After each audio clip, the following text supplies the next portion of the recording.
माझं शिवार green FM 90.4. माझं शिवार. नमस्कार शेतकरी बंधूंनो, मी योगेश आपल्या आवडत्या कार्यक्रमात आपल्या सर्वांचं स्वागत करीत आहे. शेतकरी बंधूंनो, आज आपल्याबरोबर परिमल उदगावे, राहणार जयसिंगपूर, तालुका शिरोळ, जिल्हा कोल्हापूर हे तरुण आहेत. त्यांच्याकडून आज आपण अळंबी उत्पादनाविषयी संपूर्ण अशी माहिती जाणून घेणार आहोत. परिमल सर, आमच्या ऐकणाऱ्या शेतकरी बंधूंना सांगा की अळंबी उत्पादन करत असताना नेमक्या कोणत्या जातीची निवड करावी? नमस्कार, मी परिमल आहे. तर मी 2 ते 3 वर्ष झालं अळंबी उत्पादन करत आहे. ॲक्च्युली अळंबी ज्यावेळी आपण उत्पादनासाठी घेत असतो त्यावेळी आपल्याला आपल्याकडं कोणकोणती कशी जागा उपलब्ध आहे, त्याशिवाय आपल्याला कशा प्रकारे गुंतवणूक करायची आहे या गोष्टीवर आपण, त्याशिवाय जे आपल्याकडचं एक वातावरण आहे त्याच्यामध्ये तापमान असेल समजा, किंवा आपल्याकडचे जे सीझन असतात जसं पावसाळा आहे, उन्हाळा आहे, याच्यावर आपण अळंबीच्या जातीची निवड करत असतो. त्याच्यामध्ये प्रामुख्यानं जर कमी गुंतवणुकीमध्ये आणि सोप्या पद्धतीने करता येईल असं जर म्हटलात तर धिंगरी अळंबीचे उत्पादन जे आहे ते आपण महाराष्ट्रामध्ये पूर्ण ठिकाणी घेऊ शकतो. निश्चित. परंतु ह्याला जी लागणारी जागा आहे ती किती लागते?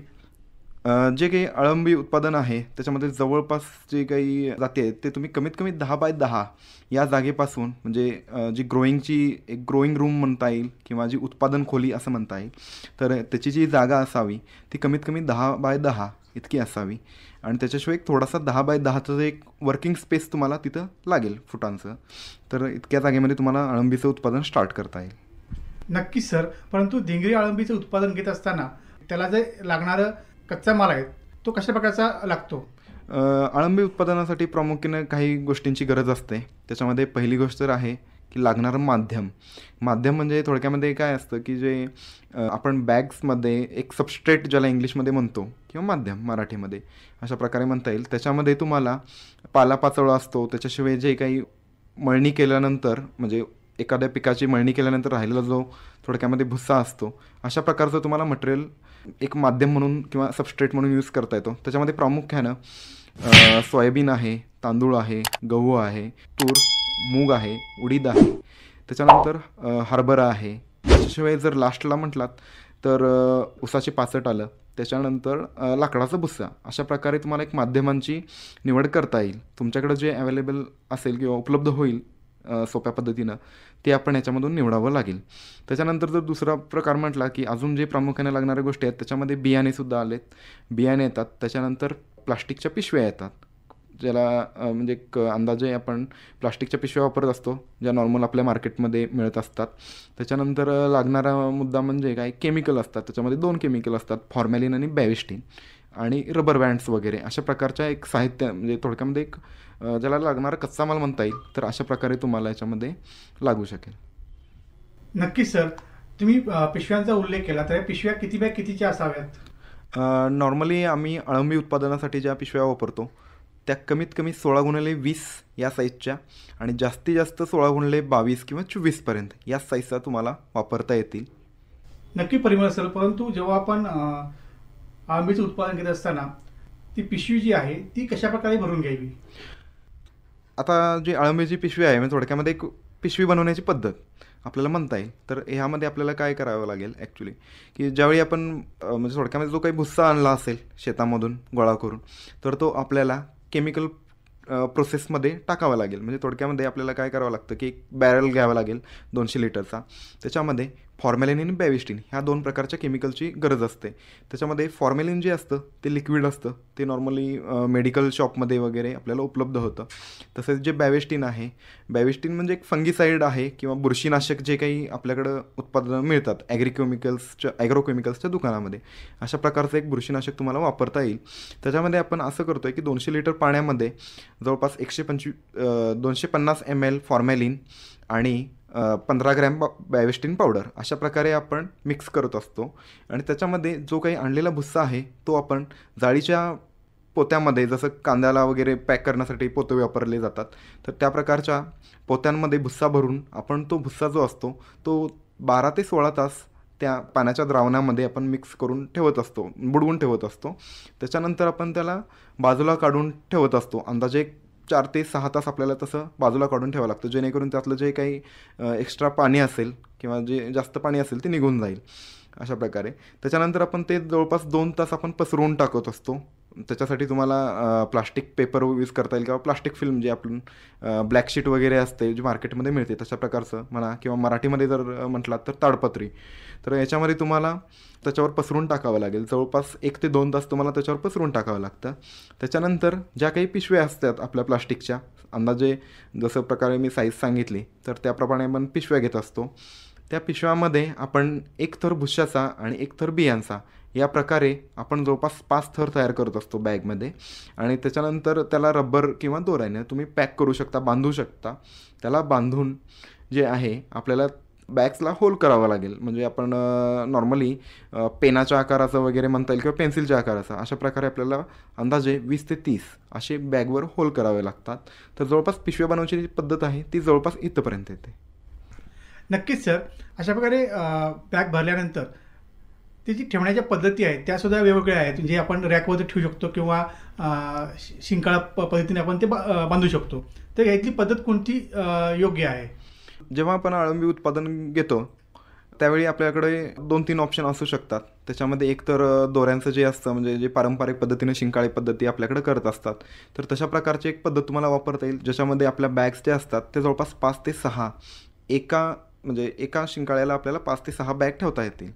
त्याच्यानंतर दुसरी पद्धत असू शकते ती म्हणजे रॅकची. म्हणजे नॉर्मल जे आपले रॅक मिळतात, जसं लोखंडाचा असतो किंवा बऱ्याच वेळा बांबूचं रॅक वगैरे तयार करतात लोक. ह्या 2 पद्धतीनं तुम्हाला तयार करता येईल. पण याच्यामध्ये नॉर्मली ज्यावेळी शेतकरी करत असतात तर त्यांना काय करावं लागेल की आपल्याला जे कमी किमतीमध्ये म्हणा किंवा कमी गुंतवणुकीमध्ये जसं आपल्याला करायचं आहे त्या पद्धतीनं तुम्ही गुंतवणूक करू शकता. पण तर आमच्या माहितीनुसार ज्यावेळी शिंकाळी पद्धतीने करतात ते लोकांना खूप कमी किमतीमध्ये करता येऊ शकतं आणि जास्त बॅग्स बसतात. पण तेच ज्यावेळी तुम्ही रॅक्स लावताय त्याच्यामध्ये जास्त बॅग्स बसत नाहीत. त्याशिवाय तुमचं जे म्हणजे पैसा आहे तो एक्स्ट्रा जातो आहे त्याच्यामध्ये. त्यामुळं ज्यावेळी स्टार्ट करताय तर त्यावेळी तुम्ही नक्कीच शिंकाळी पद्धतीनं पहिल्यांदा जा. आणि जर तुम्हाला वाटलं अजून आपण सुटसुटीत किंवा चांगलं दिसण्यासाठी असं करावं तरच आपण रॅकचा उपयोग करावा. नक्कीच परिमळ सर. परंतु जसं पिकावरती कीड रोगाचा प्रादुर्भाव होतो तसं या अळंबी उत्पादन घेत असताना अळंबीवरती सुद्धा काही कीड रोगाचा प्रादुर्भाव होतो का? आणि याचं जे पाणी व्यवस्थापन आहे ते कसं आहे? आता एकदा ज्यावेळी आपण पिशव्या बनवतो अळंबीच्या, त्यावेळी एकदा पिशव्या बनवल्यानंतर आपल्याला ते 25 ते 27 तापमानामध्ये ठेवावं लागतं. तर बऱ्याच वेळा काय होतं की लोक जे टेम्परेचर असतात किंवा एक तापमान आहे ते आपल्याला कमी जास्त करतात, म्हणजे प्रॉपरली ठेवत नाही. मग प्रॉपरली ठेवण्याचा दुष्परिणाम असा होतो की बऱ्याच वेळा बॅगचं तापमान वाढून त्या बॅगमध्ये अळी असेल, पांढरी मळकट रंगाची एक अळी असते, तर ती अळी फक्त उष्णतेमुळे वाढू शकते. त्याच्याशिवाय ज्यावेळी आपण भुस्सा वगैरे ज्यावेळी आपण निर्जंतुकीकरण करत असतो, बऱ्याच वेळा लोकांचं काय होतं की शेतकरी चुकतात की भुस्यामध्ये जास्त पाणी राहिलं जातं. मग जर भुस्यामध्ये जास्त पाणी असेल तर बऱ्याच वेळा ब्लॅक आणि काळे किंवा त्याच्यानंतर हिरवे आणि त्याच्यानंतर जे तपकिरी रंगाचे असे स्पॉट येत असतात. तर अशा प्रकारे एक रोग ह्याला म्हणू शकता की तुम्ही हे पडू शकता. पण जर हे आपल्याला जर टाळायचं असेल तर फक्त 2 गोष्टी शेतकऱ्यांनी लक्षात ठेवणं गरजेचं आहे. एक तर ज्यावेळी आपण भुस्याचं निर्जंतुकीकरण करतो त्यावेळी जो भुस्सा आहे तो चांगल्या पद्धतीने निर्जंतुकीकरण झाला पाहिजे आणि जे पाणी आहे ते व्यवस्थितरित्या आपण जे जाऊ दिलं पाहिजे, एक्स्ट्रा वॉटर जे असेल ड्रेन आउट केलं पाहिजे. आणि त्याच्यानंतर दुसरी गोष्ट म्हणजे काय, ज्यावेळी आपण बॅग्स बनवून ठेवतो आहे तर त्यावेळी ते योग्य तापमानात किंवा योग्य एक आर्द्रतेमध्ये ठेवणं गरजेचं आहे. जर ती आर्द्रता किंवा तापमान जे आहे जर तो वाढत जात असेल तर तुमचं जे बॅग्स असतात ते खराब व्हायला लागतात. आणि त्याच्याशिवाय अजून एक मुद्दा सांगता येईल की बऱ्याच वेळा लोक जे आहेत हे एका रूमच्या आतमध्ये किंवा शेडमध्ये आपण करत असतो उत्पादन, तर बऱ्याच वेळा लोक हे पूर्ण पॅक ठेवतात आणि पॅक ठेवण्याचा दुष्परिणाम म्हणजे फ्रेश एअर त्याच्यामध्ये आतमध्ये येत नसते. तर आपल्याला एक ताज्या हवेची गरज असते की जर ताजी हवा मिळाली तर जे अळंबीचे जे काही अंकुर असतील ते चांगल्या रीतीनं वाढू शकतात. पण बऱ्याच वेळा फ्रेश एअर किंवा एक ताजी हवा न मिळाल्यामुळं किड्यांचा प्रादुर्भाव जास्त होण्याची शक्यता असते. असं जर झालं, असं एकदा जर दुष्परिणाम झाले बॅगवर किंवा म्हणा एक रोग किंवा किडी जर आल्यात तर बऱ्याच वेळा लोक जे शेतकरी आहेत ते बॅग तशाच ठेवतात. त्यामुळं अशा बॅग तुम्ही बाहेर फेकणं गरजेचं आहे किंवा एक त्याला तुम्हाला बाहेर फेकावं लागेल चांगल्या बॅगपासून दूर. तर अशा पद्धतीने एक रोग किंवा किडीचं जे काही प्रादुर्भाव आहे ते आपल्याला टाळता येईल. नक्कीच सर. तुम्ही आता उल्लेख केला की तापमान नियंत्रित करावं लागतं. तर तापमान नियंत्रित करण्यासाठी तुम्ही कोणती पद्धत वापरता आणि आपल्या शेतकरी बंधूंनी कोणती पद्धत वापरावी आणि याचं पाणी व्यवस्थापन कसं आहे? जे आपण अळंबी उत्पादन करतोय त्याच्यामध्ये 2 ते 3 गोष्टी आहेत, की बऱ्याच वेळा जसं आपलं स्ट्रक्चर असेल, समजा आपण एखाद्या शेडमध्ये केला आहे किंवा पत्र्याच्या रूममध्ये केला आहे, तर अशा वेळी आम्ही लोकांना जे शेतकरी असतात ते फॉगर किंवा ग्रीन हाऊसमध्ये जे आपण एक स्प्रिंकलर सिस्टीम लावत असतो, जी वर आपण अडकवत असतो आणि ते आपण थंडावा करण्यासाठी वापरत असतो. तर अशा पद्धतीची एक सिस्टीम तुम्हाला वापरता येईल. आता ज्यावेळी शेतकरी करतात हे 2 पद्धतीनं करत असतात.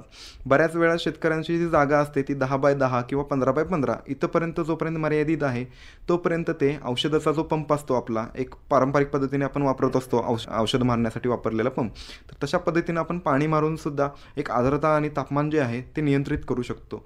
पण ज्यावेळी 15x15 फूट याच्या पुढं ज्यावेळी तुमचा जागा जाते किंवा तुमची ग्रोईंग रूम जाईल, तर त्यावेळी तुम्हाला हे लक्षात येणं गरजेचं आहे की आता आपल्याला सोप्या पद्धतीनं जी जागा आहे ती थंडी जी आहे ती नियंत्रित करता येणार नाही आहे. मग त्यावेळी तुम्हाला फॉगर असेल, त्याशिवाय एक ह्युमिडिफायर आपल्याला मार्केटमध्ये मिळतं बऱ्याच वेळा. तर अशा प्रकारच्या साधनांचा तुम्हाला उपयोग करावा लागेल. त्याशिवाय जे काही पारंपरिक पद्धतीनं थंड ठेवण्याची पद्धती आहे, म्हणजे थोडक्यामध्ये काही ज्यावेळी पत्रे असतात तर बऱ्याच वेळा आपण पालापाचोळा वर टाकत असतो किंवा त्याच्यानंतर आपण आतमध्ये पूर्ण जे एक तागाच्या किंवा आपण साखरेच्या पिशव्या आपल्या पोत्या असतात, जे आपण तागापासून वगैरे बनवलेल्या असतात, अशा प्रकारच्या कापडांचा म्हणा किंवा पोत्यांचा उपयोग करून आपण ते जर तुम्ही साईडला लावलात आतमध्ये आणि त्याच्यावर जर पाणी शिंपडत राहिला तर बऱ्याच वेळा तुम्ही जे वातावरण आहे ते एक चांगल्या पद्धतीनं म्हणजे 23 ते 25, 27 या रेंजमध्ये तुम्ही खूप सोप्या पद्धतीनं ठेवू शकता. त्याच्याशिवाय जर म्हटलात तर बऱ्याच वेळा काही शेतकरी वाळू वगैरे जी असते तर ती सुद्धा खाली टाकून देत असतात, जेणेकरून त्याच्यावर पाणी पडून अजून तुम्ही एक चांगली आर्द्रता आणि जे तापमान आहे ते तुम्हाला याच्यामध्ये टिकवता येऊ शकतं. परिमळ सर, पिशवी भरल्यानंतर किती दिवसांना अळंबी काढणीस येते आणि काढणीस आलेलं आपल्या शेतकरी बंधूंनी कसं ओळखावं? आता ज्यावेळी आपण अळंबीचं उत्पादन घेत असतो त्यावेळी म्हणजे सर्वात सोपी जात आहे अळंबीची ती म्हणजे धिंगरी. तर ह्या धिंगरीमध्ये जे एक लाईफ सायकल आहे किंवा एक सायकल जी पूर्ण आहे प्रोडक्शनची, उत्पादनाची, ती जवळपास 1.5 महिना चालत असते. एकदा आपण बॅग लावल्यापासून जवळपास 20 दिवसापर्यंत अळंबीच्या पिशवीला पूर्ण वाढीसाठी काळ लागत असतो. त्याच्यामध्ये पूर्ण जी बॅग असते ती पांढरट वाढत असते. अशी 20 दिवसामध्ये पूर्ण तुमची जी बॅग आहे ती पांढरट वाढते. एकदा पांढरट झाली की त्याच्यानंतर जेव्हा तुम्ही त्या बॅगला पाणी मारायला चालू कराल तेव्हा लगेच त्या बॅगला किंवा पिशवीला मशरूम यायला चालू होऊ शकतात. त्यामुळं अंदाजे एक जी काढणीची पद्धत आहे ती म्हणजे 22व्या दिवशी आपण पाणी द्यायला चालू करत असतो पिशव्यांना. त्याच्यामध्ये तुम्ही जे बॉटल स्प्रे असतो किंवा एक औषधाचा पंप असतो, अशा पद्धतीनं हलकी फवारणी ज्याला म्हणतो अशा पद्धतीनं तुम्ही पाणी द्यायला चालू करू शकता. आणि त्याच्यानंतर जवळपास 22 ते 24व्या दिवसापर्यंत मशरूमचे अंकुर तुम्हाला दिसायला लागतात. एकदा ते दिसायला लागले की थोडंसं पाणी आपल्याला आणखी वाढवावं लागतं. त्याच्यानंतर जवळपास 25 ते 27 दिवसापर्यंत पूर्णपणे मशरूम म्हणजे एकदा मशरूमचा अंकुर दिसला की तिथून जवळपास 3ऱ्या ते 4थ्या दिवशी तुम्ही मशरूमची तोडणी करू शकता. त्याच्यामध्ये बऱ्याच वेळा आपण कसं विकणार आहे मशरूम याच्यावर भरपूर गोष्टी डिपेंड असतात. ज्यांना फ्रेश मशरूम विकायचे आहेत किंवा ताजे मशरूम विकायचे आहेत त्यांनी अंदाजे 3ऱ्या दिवशी तोडणी केली पाहिजे मशरूमची. आणि ज्यांना मशरूम सुकवण्यासाठी किंवा एक ड्राय करण्यासाठी आपल्याला टाकायचे आहेत अशा वेळी शेतकऱ्यांनी जवळपास 4थ्या दिवशी त्या मशरूमची तोडणी केली पाहिजे. असं जवळपास 27 दिवसापर्यंत तुमची एक पहिली जी तोडणी असते तर ती पहिली तोडणी येत असते. त्याच्यानंतर दुसरी आणि तिसरी तोडणी ही अंदाजे 10-10 दिवसाच्या अंतराने येत असते. म्हणजे 27 दिवसाला तुमची पहिली तोडणी होईल अंदाजे. त्याच्यानंतर 37व्या दिवशी दुसरी आणि त्याच्यानंतर जी असेल ती 45 किंवा 47 दिवस म्हणता येईल आपल्याला जवळपास.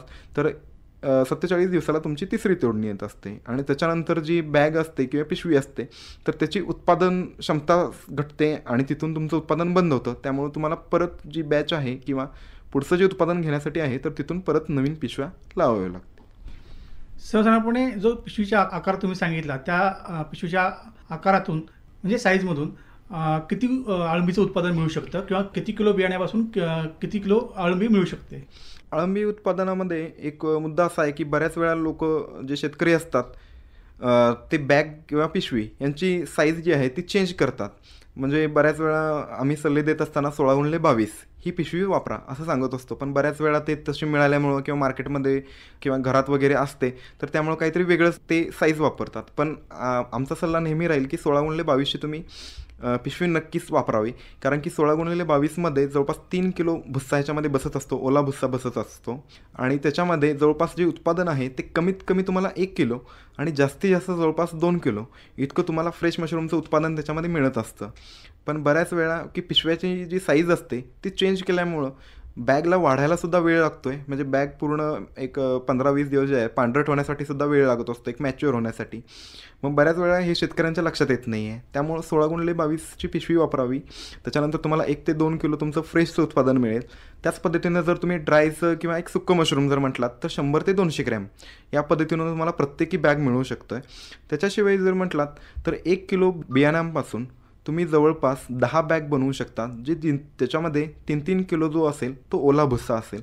अशा प्रकारे 10 बॅगचं जे उत्पादन आहे, म्हणजे एका किलोच्या बियाण्यातून जे मिळणारं उत्पादन असेल ते तुमचं टोटलमध्ये 10 ते 20 किलो इतकं होऊ शकतं. कमीत कमी 10 किलो फ्रेश किंवा जास्तीत जास्त 20 किलो फ्रेश अशा पद्धतीनं होऊ शकतं.